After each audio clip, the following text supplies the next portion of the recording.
नमस्कार, आप the Lalan top की चुनाव यात्रा देख रहे हैं। मैं प्रशांत मुखर्जी हूँ। पश्चिम बंगाल की चुनाव यात्रा है ये। मैं इस वक्त वर्धमान दक्षिण विधानसभा सीट में हूँ और हमारे साथ हैं सीपीआईएम की उम्मीदवार पृथा ता।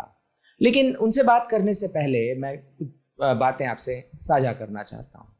पश्चिम बंगाल की जब भी बात होती है तो राजनीतिक हिंसा की बात होती है, और राजनीतिक हिंसा पश्चिम बंगाल में कोई नई बात नहीं है। सिद्धार्थ शंकर रे की सरकार जो पश्चिम बंगाल में 72 से लेकर 77 तक थी, उस सरकार पर भी कई संगीन आरोप थे। इसके अलावा जो वामफ्रंट सरकार रही है 34 साल की, उसके आखिरी दौर में सिंगूर नंदीग्राम के समय बहुत सारी ऐसे वाकयात सुनने को मिले, और खास करके ममता बनर्जी सरकार जो पिछले 10 सालों से है और अब चुनाव में दोबारा दावा पेश कर रही है सरकार बनाने के लिए, उनकी पार्टी पर भी बहुत सारे ऐसे आरोप लगे हैं। खास करके ये आरोप पंचायत चुनाव से जुड़े हुए रहे हैं। हम आज बात करेंगे राजनीतिक हिंसा से ही ऐसे ही एक पीड़ित परिवार और पृथा खुद उम्मीदवार हैं, वो सीपीआईएम से उम्मीदवार हैं।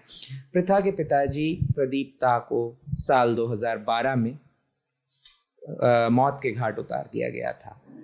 ये आरोप तृणमूल कांग्रेस के कार्यकर्ताओं पर लगा था, उनकी हत्या का। उनके साथ उन्हीं के पार्टी के एक और सदस्य कमल गायन की भी हत्या कर दी गई थी। तो हम सीधे पृथा से पूछते हैं, पृथा, अगर आप उस वाक्य को बताएं, उस साल क्या हुआ था, कौन सा वो आंदोलन था जिसमें वो भागीदारी लेने जा रहे थे और जिसके बाद वो पूरा वाक्य हुआ? मेरा पापा सीपीआईएम का होल टाइमर था, बर्धमान डिस्ट्रिक्ट कमेटी मेंबर था और एक एमएलए था बर्धमान उत्तर कॉन्स्टिट्यूएंसी, बर्धमान नॉर्थ कॉन्स्टिट्यूएंसी। तो उस दिन का कुछ दिन बाद एक बंद था, तो हड़ताल था। तो हड़ताल के सपोर्ट में एक मिছিল कार्यक्रम था। तो उस कार्यक्रम में सुबह 10-5 ऐसा टाइम पे वो बाजार की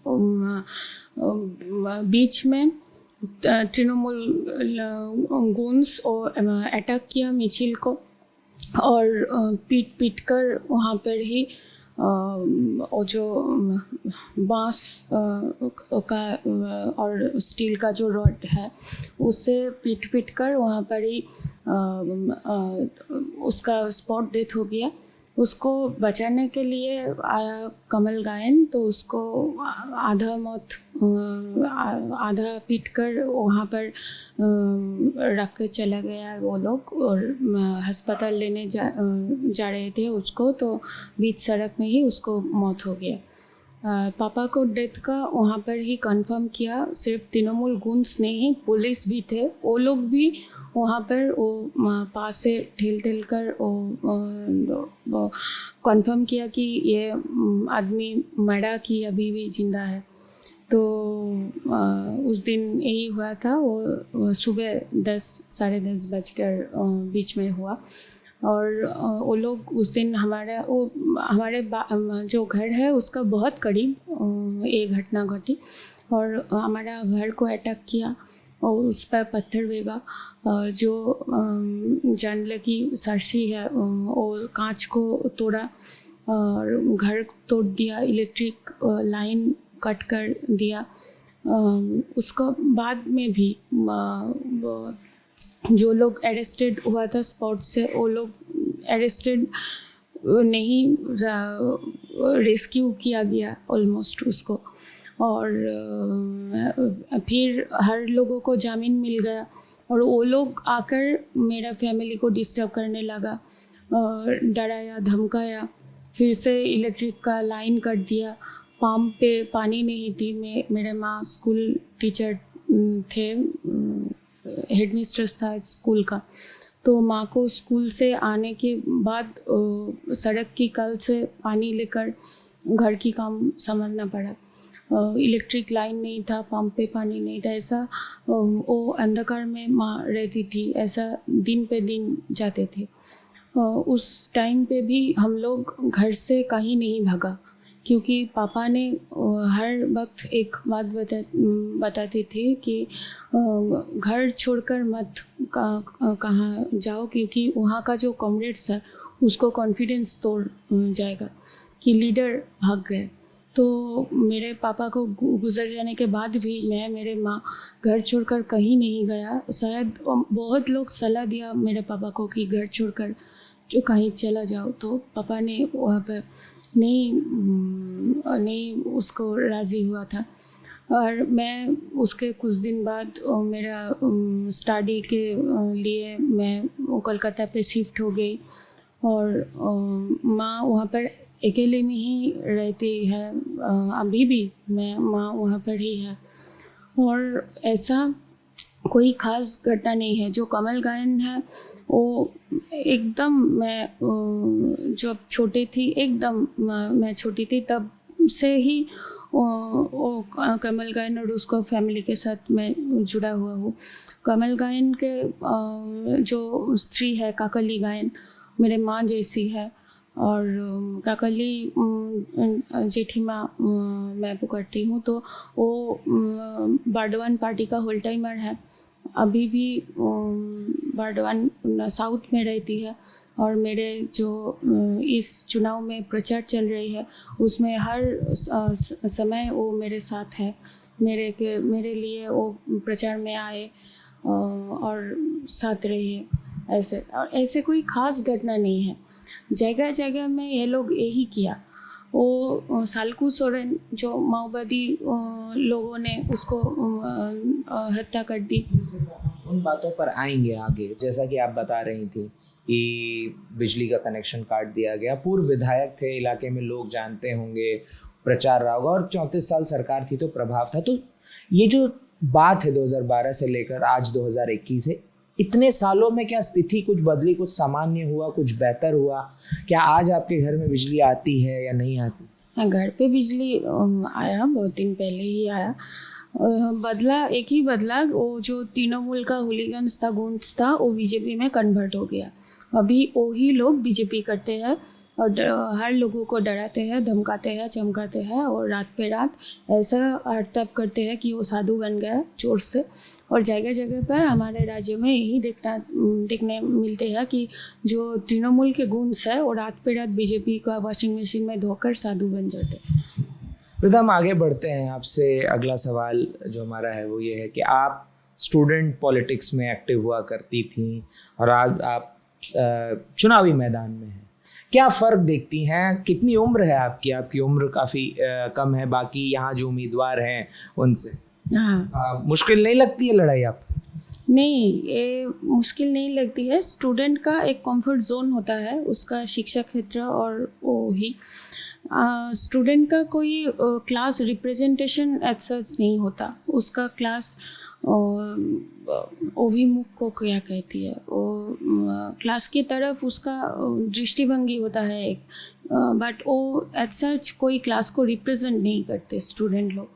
तो हम लोग इस बार ऐसे मौका मिली कि वो जिसको बारे में हम लोग सोचते हैं उसको एकदम घर पे जाकर मिलने का मौका मिला। जो राइस मिल का जो मजदूर है, उसके जो कॉरपोरेशन का सफाई का कर्मचारी है, उससे जो रोड साइड ये पे पानी पूरी बिकता है, और जो ऐसे लोग, तो जो दिहाड़ी मजदूरी और इस तरह के लोग जो काम एकदम उसको साथ एकदम डिटेल मिलने का मौका मिला। हर लोग का हर प्रॉब्लम है, और 10 साल से ये लोग को एकदम पीस कर रख दिया है तृणमूल गवर्नमेंट में, और रातों पे रात ये लोग शिफ्ट होने जा रहे हैं अब बीजेपी में। और ये लोग अभी भी ऐसा भूखा पेट, ऐसा ही बेरोजगारी, ऐसा ही महंगाई का भार इस लोगों को उठाने पड़ रहे हैं। प्रथा, एक और बड़ी बात है कि आप जब लोगों के बीच जा रही हैं, उनसे बात कर रही हैं, 34 साल सीपीएम की सरकार थी यहाँ पर, क्या लोग ये घूमकर आपसे नहीं पूछते हैं कि आपने भी तो कुछ नहीं किया था इसीलिए हमने आपको बाहर का रास्ता दिखाया? नहीं, ऐसे नहीं पूछते हैं, क्योंकि एक कहावत है कि जो चूहे है ना, उसको हिसाब से शेर के नातिर बिल्ली को ज़्यादा खतरनाक लगता है, तो शेर बाद में आते हैं। तो ये लोग ममता को देखने के बाद ऐसा कभी नहीं पूछते, उल्टा से हम लोग प्रचार में जाकर ऐसा बहुत सारे कुछ सुनने को मिला कि हम लोग बताने से पहले वो लोग बताते हैं कि ये घूस हम लोगों को देना पड़ा, हर काम के लिए घूस है। कॉलेज में दाखिल होने के लिए घूस, काम नौकरी लगने के लिए घूस, एक बाज़ार में सब्जी लेकर मंडी में बैठने के लिए घूस, हर काम के लिए यहाँ पर घूस लेते हैं। तो वो लोग बताते हैं और ऐसे हर वक्त सुनने को मिला, बहुत सारे सुनने को मिला कि ऐसे नहीं था। और जो आपने ही पहले कहा सिंगूर और नंदीग्राम के बारे में, सिंगूर में वो जो इंडस्ट्री नहीं होने का जो फल है वो आज लोगों को भुगतने पड़ा। इस सीट में खड़े होती है चुनाव के लिए निरुपम सेन, वो शिल्प मंत्री थे हमारा। तो वो जब चुनाव हार गया था तो वो नहीं हारा हर बंगाल का जो बेरोजगार युवा है वो हार गया। ठीक है, हम उस सवाल पे आते हैं। आप जब चुनाव में जाती हैं प्रचार करने के लिए, क्या रखती हैं आप लोगों के बीच में, क्या उनसे क्या वादे रहते हैं आपके? अगर आप जीत कर आती हैं इस विधानसभा सीट से तो क्या बदलाव करेंगी आप, या अगर आपकी पार्टी सरकार बनाने में या आपका मोर्चा सरकार बनाने में कामयाब हो पाती है? कुछ हमारा वादा सच वही है जो हमारा इश्तेहार कहती है। वो रेगा की काम 100 से 150 दिन एक्सटेंड करने के बाद वो मेहनती जो आदमी है, मज़दूर लोग हैं, वो दिन के अंत में 700 रुपया हर रोज़ कमा सकते हैं ऐसे मौका, और 18,000 से 21,000 वो मास के अंत में कमा सकते हैं ऐसे मौका। जो घूस देकर कॉलेज में दाखिल होना पड़ता है, नौकरी के लिए बैठना पड़ता है, इसको एकदम बंद करना। और नौकरी, बेरोज़गारी एक रोगों की जैसा फैल गया है हमारे राज्य में, हर जिला में। और इस सीट का कोई ख़ास कुछ विषय है जो इश्तेहार के बाहर की है, जो इस सीट का ही प्रॉब्लम है। जैसा यहाँ का म्यूनिसिपैलिटी इलेक्शन ये लोग नहीं होने दिया। हमारा एक रैली चल रहा था, वहाँ पर एक प्राइमरी स्कूल का हेडमास्टर मसाई था, हेड टीचर, वो बाहर आकर हमसे मिली और वो कहने लगी कि मेरे छात्र है, मेरे को पीटा, मेरा स्त्री को पीटा, जो उसका लड़की था उसको भी छेड़छाड़ किया कि वो लोग वोट देने जा रहे हैं और उसको वोट नहीं देने दिया 7 साल से। तो बर्डवान का लोग 7 साल से इस सीट का लोग इलेक्शन पे खुद का वोट खुद ने नहीं देना पड़ा। कोई म्यूनिसिपल का बोर्ड अभी तक नहीं है। जो शहर के बीच का जो ट्रैफिक है वो बहुत बुरे हाल है। आपने ये समस्याएं बताई, ये समस्याएं पहले भी रही हैं। अगर मैं 2019 की बात करूं, 2019 में यहाँ पर आप लोग भी लड़ रहे थे, बीजेपी भी लड़ रही थी और तृणमूल भी लड़ रही थी, लेकिन बीजेपी को कामयाबी मिली। एक समय वर्धमान सीपीएम का सिटाडेल माना जाता था। पश्चिम बंगाल में अलीमुद्दीन स्ट्रीट, मतलब पश्चिम बंगाल में सीपीएम की सत्ता के दौरान अलीमुद्दीन स्ट्रीट की जितनी अहमियत थी, उतनी इस ऑफिस में जहां बैठ के आज आपका इंटरव्यू हो रहा है 13 अप्रैल को, इसकी भी उतनी ही अहमियत थी। तो हाँ, मतलब कहने का मतलब इसी वर्धमान सीट की बात हो रही है। ये सिटाडेल था। कैसे यहाँ पर बीजेपी को इतनी बड़ी कामयाबी मिली और कैसे आपके वोटर, पार्टी के लोग नहीं, कार्डर नहीं, बट आपके वोटर सड़क के बीजेपी की तरफ चले आए? पूरा राज्य में ही यही हुआ कि बीजेपी और तृणमूल जो है उसको ये लोग सर से हटाएगी, ऐसा बात कहकर पूरा राज्य में ही बहुत सारे लोगों को वो लोग अट्रैक्ट किया। और यही केंद्र में भी वही हुआ था। और जो युवाएं हैं उसका एक बड़ा अंश 70% अंश उसका साथ चला गया, यही सोचकर ये लोग बहुत सारे घूस लेते हैं और गुंडागर्दी करते हैं, छेड़छाड़ करती है। तो ये लोगों को हटाना बहुत ज़रूरी है। और CPIM को ऐसा कोई CPIM ये काम नहीं कर सकते।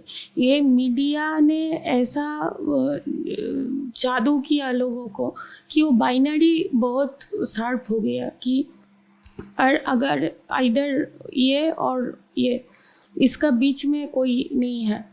तो बीजेपी का कैंडिडेट जब यहाँ से लोकसभा की सीट में जीता तो बहुत सारे पार्टी का लोग बहुत सरप्राइज्ड हुआ, लेकिन ये हुआ। बट लॉकडाउन सारा पीरियड ऑलमोस्ट 1 साल, अभी भी कोविड का सिचुएशन बहुत बुरा है, तो जो MP है उसको देखने नहीं मिला, कहीं पर भी देखने नहीं मिला। ये बात आप कह रही हैं प्रथा, ये एक और बात बताइए, अलायंस पे बात करते हैं। प्रदेश के अंदर एक नई नवेली पार्टी ISF के साथ CPIM और कांग्रेस ने अलायंस किया है।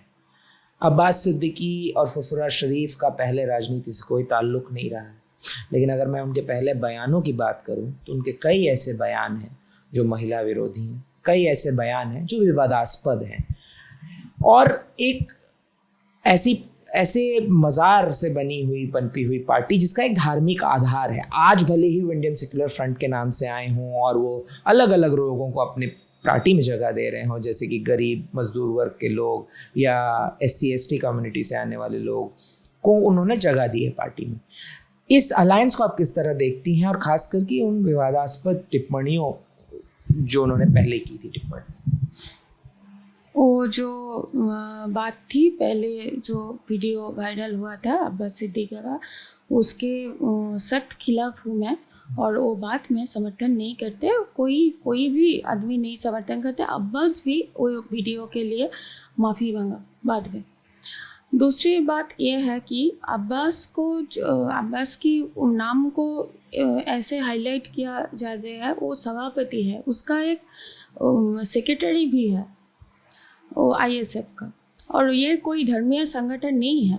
वो दलित और बहुत जो निम्न वित्त लोग हैं, जो लोअर मिडिल क्लास और जो एकदम गरीब है, उसको साथ लेकर ये संगठन है। उसमें 5 संगठन है, जो दलित का संगठन है, आदिवासियों का संगठन है, और एक अब्बास ने एक कहा कि ISF गठन होने का बाद कहाँ पर भी वो लोग व्यक्तिता का अंत में इंशाअल्लाह माशाअल्लाह नहीं कहा। कहाँ पर भी वो ऐसे कोई जो धर्म के नाम में टीका टिप्पणी नहीं कहा। कहाँ पर भी वो ऐसे धर्म के नाम में वोट नहीं मांगा। वो इमाम को लेट मी फिनिश, इमाम को वो लोग भत्ता लेने के लिए इनकार करने के लिए बोल रहे हैं, और बोल रहे हैं नौकरी के लिए बोलने के लिए। और एक बात, प्रीथा, मैं जस्ट एक नाम यूज़ कर रही हूँ। प्रीथा जिस परिवेश को पाया, जैसे मेरे बाप माँ ने मेरे को पाल पोस किया, भारतवर्ष की खास करके लड़की, ज़्यादा से ज़्यादा लड़की ऐसे मौका नहीं मिलते। तो जो समाज का अंधकार है, जो समाज का जो पश्चात का भावना है, वो हमारे भीतर में रहती है। हम लोग तृणमूल में, BJP में और बाहर की राज्यों में पार्टी करने के लिए जाने के बाद बहुत सफ़ेद आदमी को हम लोग चोर डाकत बन जाते हुए देखा। हम लोगों को तब कोई विषय नहीं लगा। अब एक आदमी अगर बोला भी है और उसलिए माफ़ी मांगा, और बाद में वो अगर कम्युनिस्ट पार्टी की करीब आने के साथ साथ और उसका अंदर अगर कोई चेंज आया है, तो ऐसा करके हर रोज़ वो टिप्पणी उसको याद करके तुमने ये बोला, ऐसा क्यों होना चाहते हैं, हम लोगों को नहीं समझते। और अब्बास ने कम्युनिस्ट नहीं है, जो कांग्रेस का लोग हैं वो भी कम्युनिस्ट नहीं हैं, तो फिर तो हम एक ही पार्टी में रहती है। हम लोगों का एक ही मुद्दा है बेरोज़गारी, हम लोगों का एक ही उसके पहले भी मुद्दा है कि धर्म के नाम पर भारत का मत बांटो, धर्म के नाम पर इस समाज को मत बांटो। तो इस मुद्दे को सामने रखकर अब्बास और कांग्रेस भी हम लोगों के साथ है। तो इस बार यही सबसे जो कैपिटलिज्म है वो तो नाना रूप से हम लोगों का सामने आते हैं, तो इस बार आया है धर्म के नाम से, और इसको हटाना हमारा अगले काम है, पहले काम है। तो जो लोग हमारे साथ आएगा उसको भी वेलकम। जो लोग, ये बात अब्बास सिद्दीकी भी कह रहे थे कि जो भी उनके साथ आएगा इस मुद्दे पर, हमारे साथ उन्होंने एक साक्षात्कार में ये बात कही। आगे बढ़ते हैं। अब्बास सिद्दीकी आते हैं और पश्चिम बंगाल में अब्बास सिद्दीकी के ऊपर ममता बनर्जी प्रहार कर रही हैं। तारकेश्वर में 3 अप्रैल को एक सभा में ममता बनर्जी ने कहा कि मैं हाथ जोड़कर अपने अल्पसंख्यक भाई बहनों से आग्रह करती हूँ, बंधुओं से आग्रह करती हूँ कि आप वोटों का बंटवारा ना करें, उस शैतान को वोट ना दें। ये एक बात हो गई, एक बयान हो गया। मुख्यमंत्री, तत्कालीन मुख्यमंत्री हैं वो। आप कि अगर मैं पार्टी की बात करूं तो क्या आपको लगता है इस अलायंस से जो एक बड़ा तबका था मुस्लिम अल्पसंख्यकों का, जो आपकी पार्टी के साथ कभी हुआ करता था पूरे साथ, वो जो बिछड़ गया था, क्या वो वापसी होगी या उनमें से विश्वास बनेगा? क्योंकि सच्चर कमेटी की रिपोर्ट आई थी, रंगनाथन मिश्रा कमेटी की रिपोर्ट थी, जो अहम मुद्दे थे जिसके लिए वो दूर हो गए थे आपकी पार्टी से। क्या आपको लगता है कि वो लौटे? मुस्लिम को ले आकर मुस्लिम वोट को रिकवर करना यही मुद्दा नहीं है। मुद्दा ये है कि जो लोग हिंदू हो, मुस्लिम हो, वो साथ में आकर कम्युनिस्ट पार्टी का साथ में अगर एक जंग लड़े कि भारत का धर्म के नाम पर बांटने का जो कोशिश कर रहे हैं, इसको हम लोग रोक सकते हैं। ये मुद्दा है। तो हर किसी को हमारा काम है कि जो लोग दूसरी धर्म की है, जो लोग दलित है, जो लोग आदिवासी है, वो हर किसी की काम है हमारा कि वो उसको वापस लेने आया। उसका जो फेथ है जो हम लोग लूज़ किया, हमारा काम है। वो सिर्फ अब्बास को काम नहीं है, वो हमारे भी काम है कि द्वार द्वार जाकर कम्युनिस्ट पार्टी ही वो कर सकती है। उसमें हमारा एक ही मकसद है और हमारा एक ही परिचय है कि हम कम्युनिस्ट है। इससे बढ़कर हमारा कोई परिचय वहाँ पर नहीं लगना चाहिए। और वो फेथ हमारा साथ एक समय हुआ करती थी, वो फेथ दूसरी बार भी हम लोग अर्न करेगी, इसलिए ही जंग लड़ती है। मेरे कहने का मतलब सवाल ये था कि अब्बास के आने से क्या इसमें कोई आपको और ज़्यादा लोग सुनेंगे, क्योंकि अब्बास एक इन्फ्लुएंशियल क्लेरिक माने जाते हैं और वो गरीब मुसलमानों की बात करते हैं। ये सवाल था मेरा। खैर, अगला और आखिरी सवाल। लेफ्ट लगातार एक डिक्लाइन के पोजीशन पर पश्चिम बंगाल में आ गया है। आप अगर 2011 की बात करें तो लेफ्ट का वोट परसेंटेज बढ़ा था, लेकिन सीटें फिर भी हार गए थे और ममता बनर्जी की सरकार सत्ता हासिल करने में कामयाब हुई थी। आज अगर मैं बात करूं, 2016 की भी बात करूं, तो लेफ्ट एक बेहतर स्थिति में हुआ करता था। कांग्रेस के साथ गठजोड़ हुआ और लेफ्ट मुख्य विपक्षी पार्टी भी नहीं रही, कांग्रेस मुख्य विपक्षी पार्टी बनी। 19 में ये वोट परसेंटेज और कम हो गया। आप इस डिक्लाइन को किस तरह देखती हैं, एक, और इसकी क्या वजह है? प्रथा किस तरह से देखती हैं? इस डिक्लाइन को हम लोग कुछ लोगों का फेथ लूज़ किया, वो इनकार करने से तो सच नहीं बदल जाएंगे। ये कुछ लोग हमारे ऊपर से फेथ हटा, उसका बहुत सारी वजह है। हम लोग रिकवर करना चाहते हैं उस स्थिति को, हम लोग रिकवर करना चाहते हैं उस सिचुएशन को। और हमारा जो मुद्दे हैं वो बहुत सारे बेरोज़गार आदमी का मुद्दा है। हमारा जो मुद्दा है वो उससे झेलना पड़ते हैं हर आदमी को, औरत को, हर बच्चे को, हर बूढ़े को। तो इस बार हम लोग सोचते हैं कि वो उसका जो पर्सनल प्रॉब्लम है वो खुद का प्रॉब्लम सोचकर समझकर हम लोगों का साथ देगी। और बहुत सारे ऐसे इंसिडेंट हमारे प्रचार के बीच में भी हुआ कि हम लोग एक गुड साइन देख रहे हैं और हम लोग ये बिलीव भी करते हैं कि वो लोग धीरे एक बार में तो हर लोगों का फेथ नहीं जीता जाता। तो जो लोग अब राजनीति का जो जनरेशन आया है, ये लोग बात करने से, ये लोग उसका करीब जाने से कुछ लोगों के साथ कुछ हम लोग फेथ रिकवर कर सकते हैं। ये आपने बताया कि आप कैसे कोशिश कर रही हैं और आपने माना कि ये हुआ है, कारण क्या लगता है, रीजंस अगर आप इस पर सोचें, प्रथा क्या समझती, क्या रीज़न रहा नीचे जाने? एक 34 साल से एक लेफ्ट पार्टी था, उसको कैपिटलिस्ट जो फोर्स था हमारा कंट्री का, वो हटाना चाहते हैं।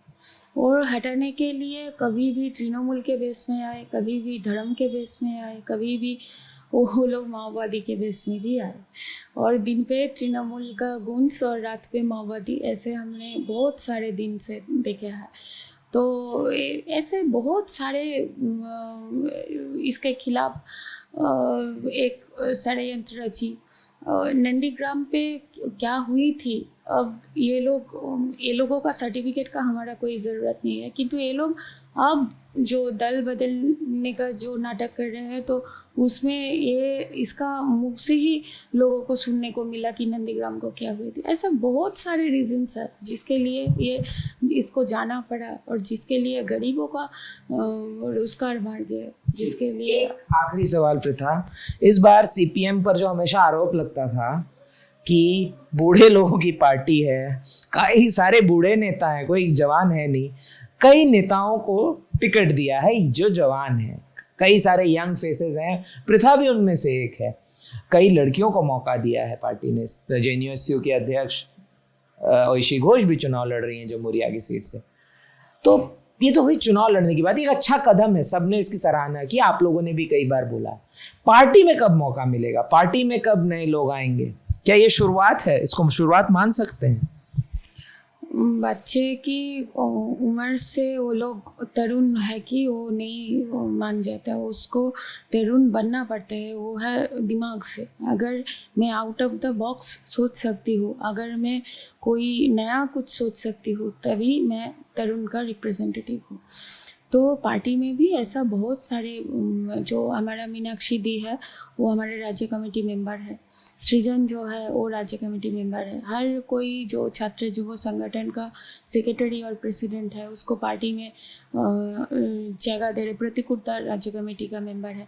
तो ऐसे पार्टी में भी एक बदल आती है और ये ऑटोमेटिकली होता है, एक जनरेशन आगे जाते हैं और एक जनरेशन उसको आगे बड़ा कर देता है।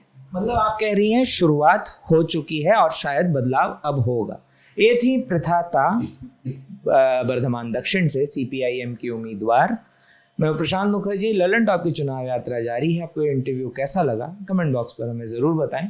लाइक सब्सक्राइब शेयर करें। हमारी चुनाव यात्रा जारी रहेगी इस सीट में और अन्य कई सीटों में लोग क्या कह रहे हैं, उनके रोज़मर्रा के सवाल और कई खास खबरें हम आपके लिए लेकर आएंगे। नमस्कार।